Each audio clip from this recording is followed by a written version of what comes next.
7 tanda husnul khatimah. Ada beberapa keadaan ketika kematian yang merupakan tanda husnul khatimah. Dalam kitab Ahkamul Janaiz, karya Syekh Al-Albani rahimahullahu ta'ala, disebutkan beberapa di antaranya. Pertama, mengucapkan syahadat menjelang wafat.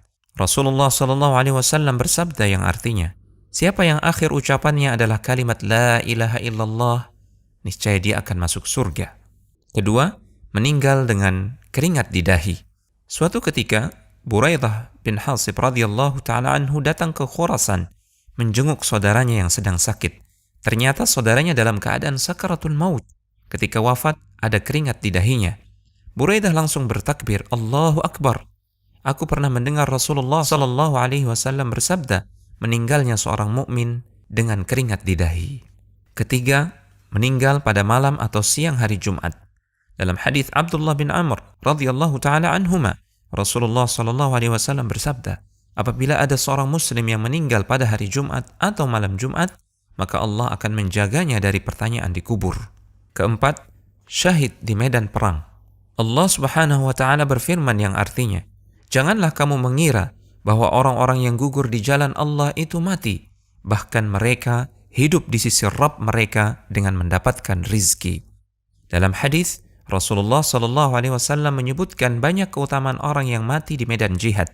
Beliau bersabda yang artinya, bagi orang yang mati syahid di sisi Allah, ia memperoleh 6 perkara, yaitu diampuni dosanya pada awal mengalirnya darah, diperlihatkan tempat duduknya di surga, dilindungi dari azab kubur, aman dari kengerian yang besar di hari kiamat, dipakaikan perhiasan iman, dinikahkan dengan hurun ain atau bidadari di surga, dan diperkenankan memberikan syafaat kepada 70 orang dari kalangan kerabatnya.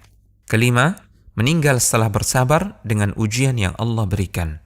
Rasulullah SAW pernah bertanya kepada para sahabat, siapakah yang syahid? Menurut kalian, orang yang mati di jalan Allah itulah syahid. Jawab para sahabat serempak.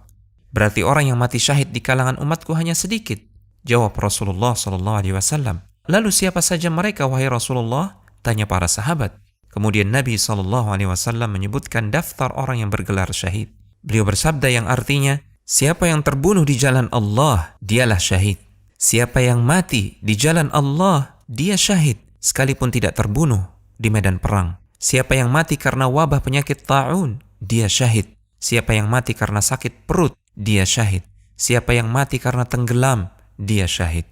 Keenam, meninggal dalam keadaan berjaga, ribat fi sabilillah, menjaga perbatasan negeri kaum muslimin dari ancaman orang-orang kafir. Salman Al-Farisi radhiyallahu ta'ala anhu menyebutkan hadis Rasulullah SAW, berjaga-jaga di jalan Allah sehari dan semalam lebih baik daripada puasa sebulan dan salat sebulan. Bila ia meninggal, amalnya yang biasa ia lakukan ketika masih hidup terus dianggap berlangsung dan diberikan rizkinya serta aman dari fitnah pertanyaan kubur. Ketujuh, meninggal dalam keadaan beramal saleh. Dari Hudzaifah radhiyallahu ta'ala anhu, Rasulullah SAW bersabda yang artinya, siapa yang mengucapkan la ilaha illallah karena mengharapkan wajah Allah yang dia menutup hidupnya dengan amal tersebut, maka dia masuk surga. Siapa yang berpuasa sehari karena mengharapkan wajah Allah yang dia menutup hidupnya dengan amal tersebut, maka dia masuk surga. Siapa yang bersedekah dengan satu sedekah karena mengharapkan wajah Allah yang dia mengakhiri hidupnya dengan amal tersebut, maka dia masuk surga. Konsultasi syariah.com